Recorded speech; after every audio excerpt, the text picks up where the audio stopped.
Hello patrons, this is some exclusive content that's in addition to another video I posted on the Monet Cafe channel where you're going to get the real-time footage of some red poppies that I created.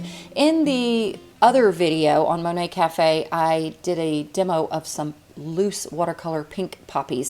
But here in this video, you'll also get the real-time footage for the red orangey color poppies as well. Now I used an Arches watercolor block.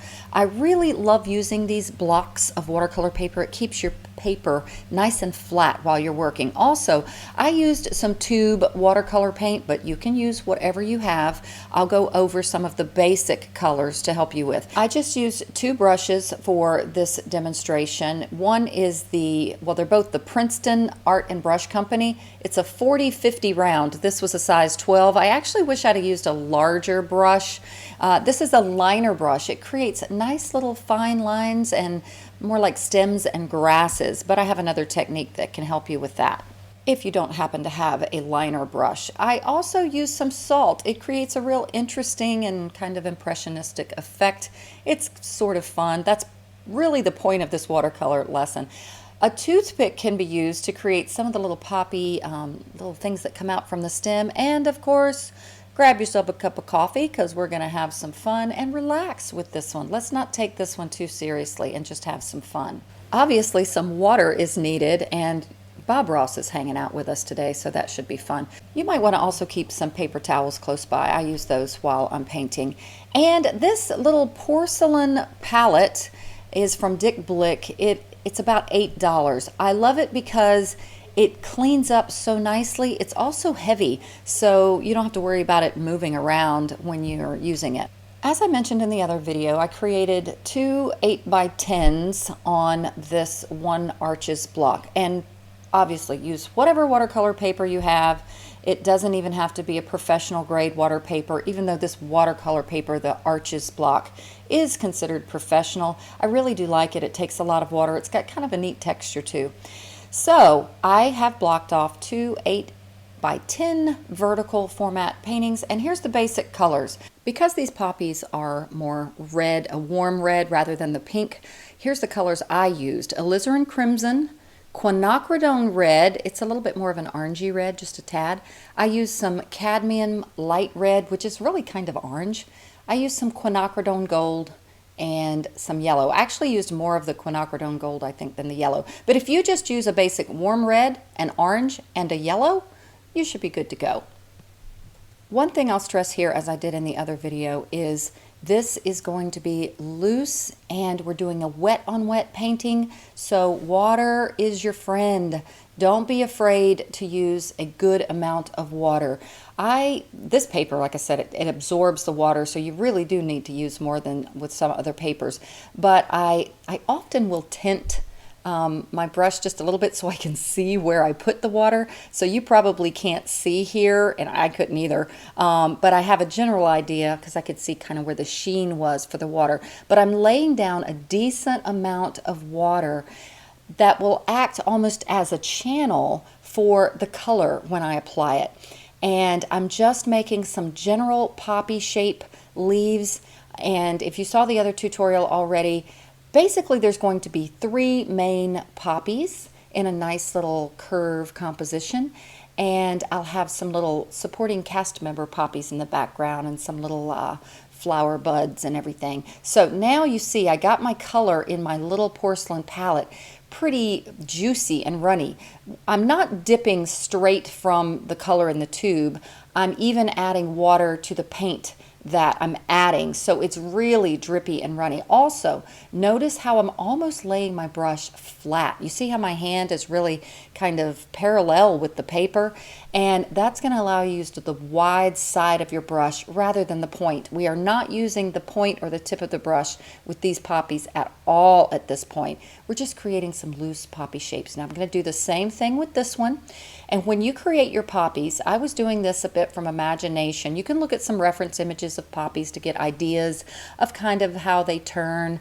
But I would recommend to make some of them or one of them maybe where it's facing more forward and you see the center, maybe one of them, which I think is the center one, where you won't see the center of the poppy at all, those dark centers. And the bottom one, I think I have it turned a little bit in a different direction as well. Here's where you can see I've got a little bit of the color on the brush, so now you can actually get a better idea of where you're laying your paint down. That's fine if you want to give a little tint, because sometimes it's hard to see that water where you laid it. So again, these are, they almost look like red blobs. And at this point I'm using the alizarin crimson. Notice it has a little bit more of the cool red color, and even though these are going to be more of a brilliant red, I'm going to let that quinacridone red, that's a little bit more of the orangey red, mix with this alizarin crimson red on the paper versus mixing the two together separately in a palette. The colors are so much more interesting when you allow them to just play on the watercolor paper and mix on the paper rather than in a well. Okay, so that was the alizarin crimson. Actually, now I'm getting the quinacridone gold.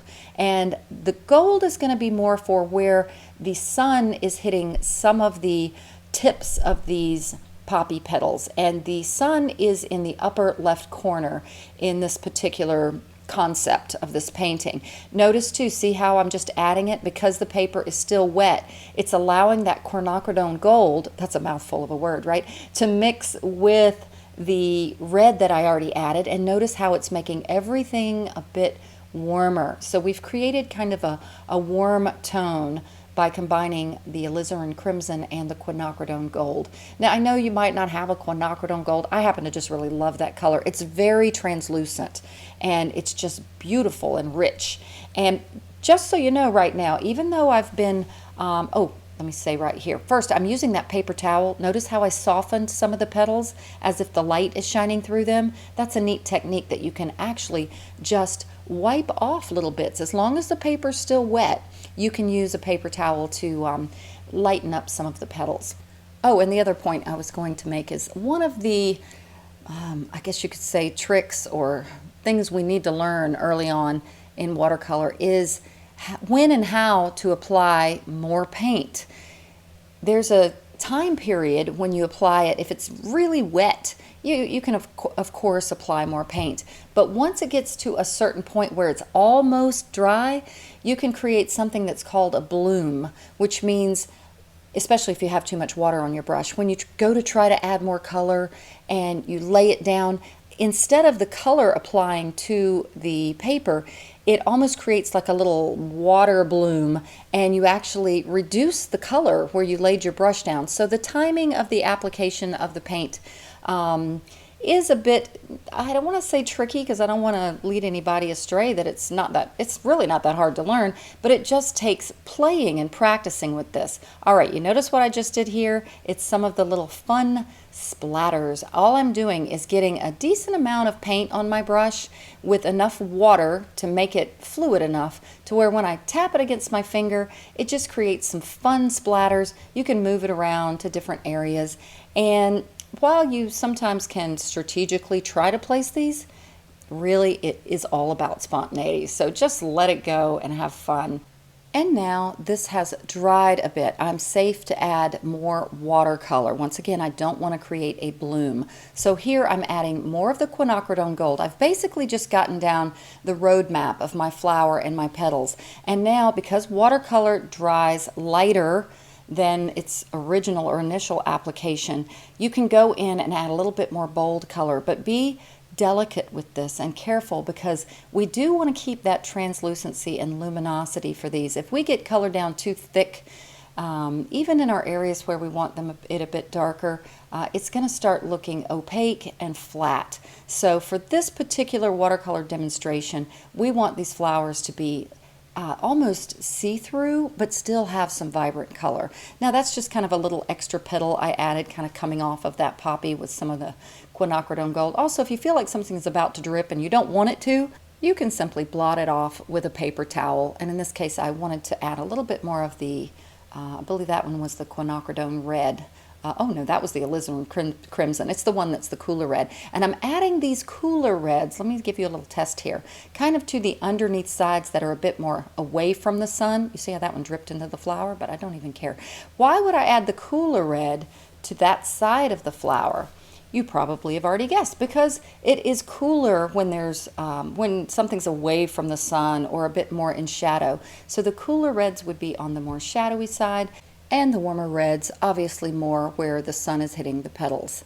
So now I've got some of the basic shapes and petal shapes going on here, and I am getting a bit more rich color in areas. This poppy at the bottom is going to be the one where the center, it's almost facing towards the viewer. You're going to see that center right there in the middle. And a little bit more of the gold. You see how that's mixing on the paper? See how much more interesting that is? It's just dripping and having fun. Watercolor is awesome. It always seems to me like a fun exploration with some exciting surprises sometimes, and sometimes happy accidents. All right, so now it's time to go ahead and get in some of the greens.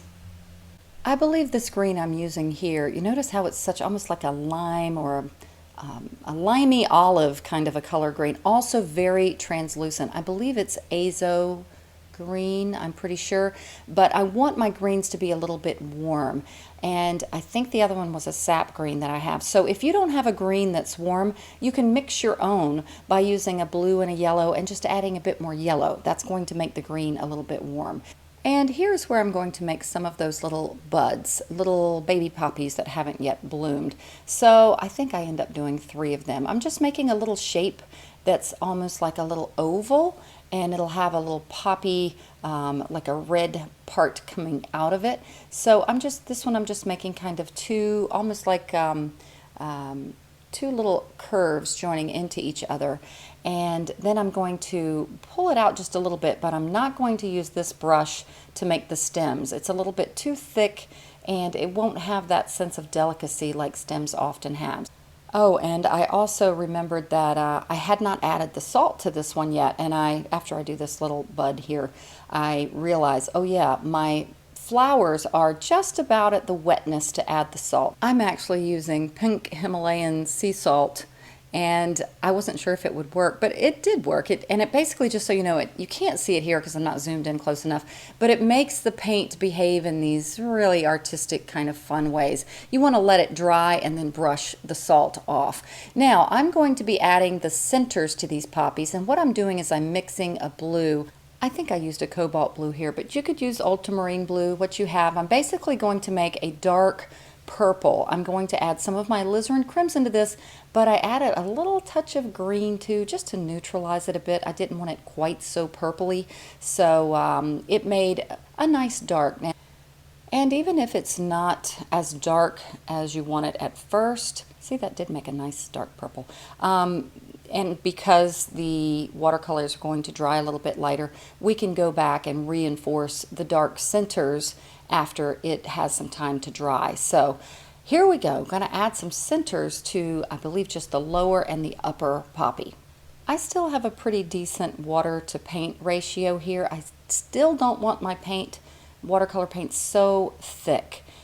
Because again, I can go back and darken it a little bit later, but I also added some dark on the bottom. This is the poppy in the center that you're not seeing the middle of the poppy at all. We're just seeing the bottom of it where the stem will join it. And so I decided to give it a little dark at the bottom too. Now this is the one that's facing a little bit more towards the viewer. And just dabbing in some of this dark purple to get the general shape, and I'll just go back and reinforce the colors a little bit more later. And here's where I want to show you a neat little strategy. As long as your paint is still wet, notice how I pointed to the tip of my watercolor brush.